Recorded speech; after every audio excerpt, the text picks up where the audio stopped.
Bersama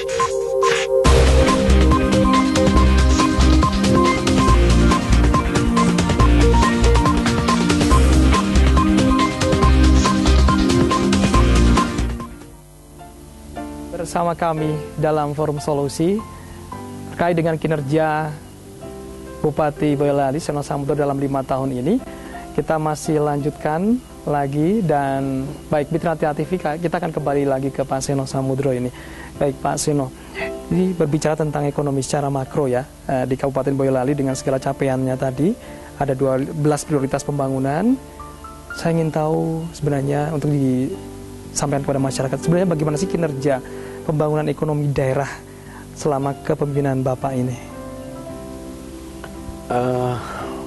Begini, ada unen-unen Jawa itu ngomong ono rego ono rupa. Itu poinnya itu di situ. Jadi kalau di awal pemerintahan saya itu yang namanya belanja modal itu mungkin nggak ada 40 miliar itu nggak ada. Belanja modal itu dalam bahasa akuntansi, nek dalam bahasa awam itu ya dana pembangunan gitu aja lah. Dana pembangunan Boyolali itu sekarang sudah 304 miliar. Itu tertinggi di Jawa Tengah. Sehingga tadi ono rego ono rupa, nek bangun 304 miliar ya mesti aja pasti lebih bagus dari yang 200 miliar, 100 miliar. Saya tidak usah sebutkan kabupaten kota yang di bawah 200 itu masih banyak. Dan jujur ini walaupun saya sudah tinggal seminggu lagi jadi bupati, saya sudah meracik tahun depan itu belanja modalnya mendekati 500 miliar. Dana pembangunan 500 miliar ini saya kira nanti mungkin di Pulau Jawa itu yang ngalahke cuman DKI, Bandung apa gimana gitu. Liane wis ketip-ketip Mas, dadi wis yes Bali meneh ana rega ana rupa. Ning kembali lagi Mas Dewan dicek kira-kira bener apa ora kan gitu ya. Nah aku le ngomong kok malah dikira umuk itu. Oke, tapi sebelum di cross check-kan ke Dewan, sektor apa sih yang mempengaruhi atau mendukung dari pertumbuhan ekonomi di Boyolali ini? Ada banyak sekali. Tadi Mas Dwi sudah cerita DDF, derajat desentralisasi fiskal. Itu nek bahasa awamnya itu angka ketergantungan daerah terhadap pusat. Dulu itu cuma 10,1%. Sekarang itu sudah 14%. Ini di Jawa Tengah itu yang di atas 12% itu mungkin hanya Solo, Boyolali aja. Yang lain itu ya mohon maaf lah, nanti saya sebaiknya nggak usah banyak komentar. Yang komentar ini yang beliau-beliau ini aja. Tapi sekali lagi pertumbuhan ekonominya cukup dahsyat, infrastrukturnya sangat menggiurkan, dan nanti kira-kira 5 tahun lagi ini kalau saya boleh mengkalkulasi itu bisa jadi nanti Boyolali itu menjadi kabupaten terkaya di Pulau Jawa setelah DKI Jakarta, Mas. Dalam 5 tahun ini nanti ya. Pasti ya, Pak. Cuman saya nggak boleh ngomong sekarang karena ini menyangkut investasi. Yang namanya investasi begitu, masyarakat harap mengerti. Kalau mau ada pabrik, saya nggak boleh menyebut desanya di mana. Kalau menyebut desanya di mana, nanti tengkulaknya udah beli tanah-tanah di situ, saya repot sendiri. Oleh karena itu, memang kita lihat saja nanti apa yang saya sampaikan ini, the dream come true. Impian akan menjadi kasunyatan, kira-kira begitu, Mas. Oke. Baik, kembali saya akan ke Pak Dwi Adi, mungkin bisa menanggapi dari apa yang disampaikan oleh Pak Seno tadi terkait dengan pertumbuhan ekonomi, ya. Ya, kalau pertumbuhan ekonomi itu diantaranya kan kalau secara makronya salah satunya diukur dari PDRB. Jadi pro investasi itu memang sudah terlihat. Jadi di PDRB kita di sektor industri itu sudah ada peningkatan. Dan memang di pertanian tuh justru agak turun, tapi tidak signifikan karena memang pertanian sekarang itu memang ada minat ke pertanian itu untuk kalangan muda itu kan semakin menipis gitu. Artinya ini tertutupi dengan peningkatan PDRB di sektor industri. Jadi kalau Pak Bupati menyampaikan pro investasi itu bukan hanya yang disampaikan Mbak Ketua Komisi 1 tadi, itu di datanya juga sudah muncul, artinya dampak ke masyarakatnya itu sudah muncul, artinya PDRB di sektor industri sudah meningkat. Kemudian di sisi lain, artinya sebenarnya prestasi Boyolali itu juga bisa diukur dari diraihnya berbagai macam penghargaan.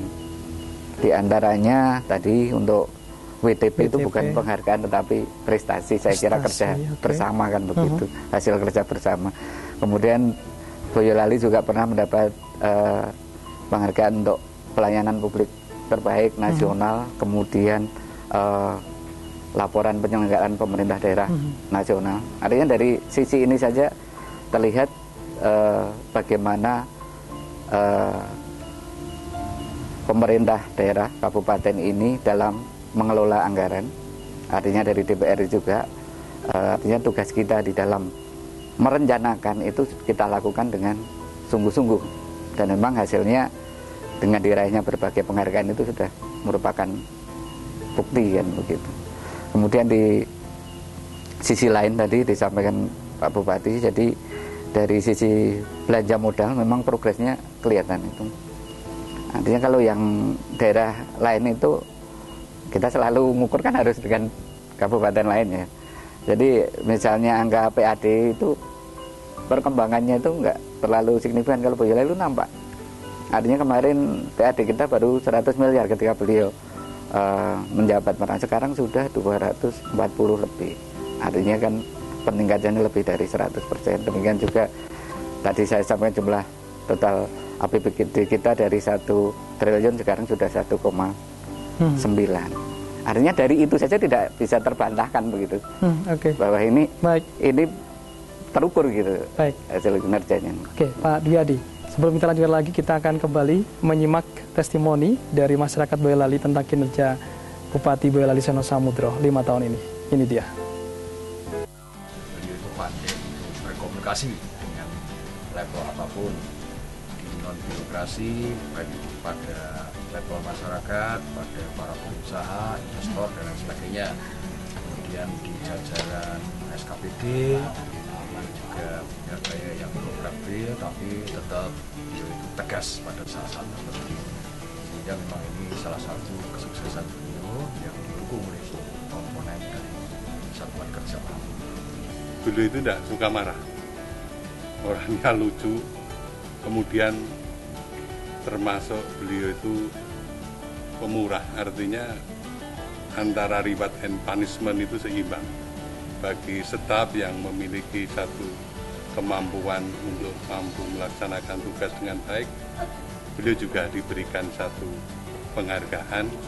Dan bagi mereka yang melaksanakan tugas ternyata tidak mampu dan tidak melaksanakan tugas dengan baik, maka dia juga selalu diberikan pembinaan.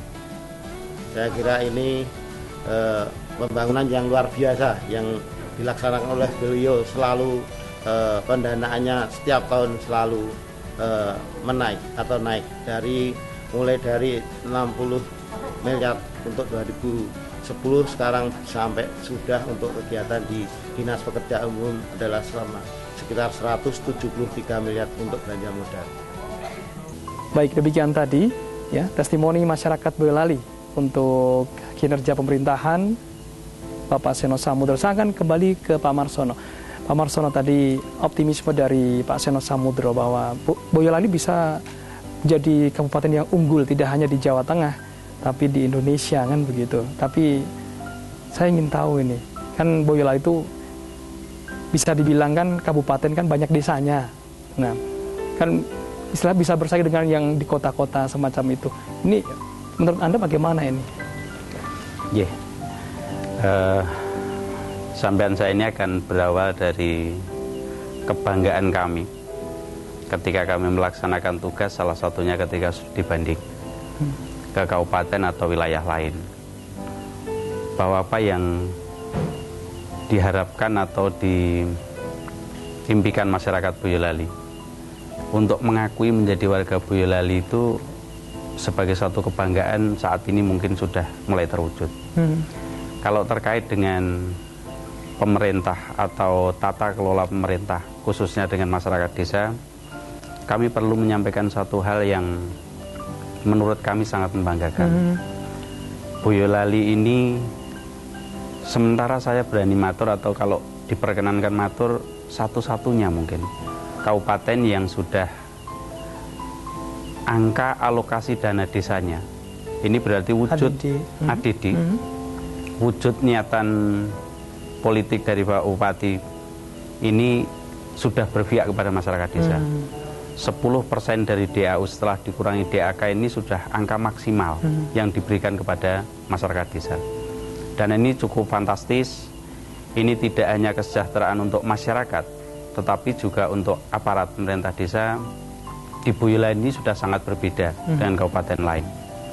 Tetapi bukan tanpa harapan besar kami selanjutnya di masa jabatan beliau yang satu periode pertama ini, dengan satu yang luar biasa itu nanti harapan kami di perjalanan masa jabatan beliau yang kedua ini bukan menjadi masalah buat pemerintah desa atau menjadi masalah yang baru.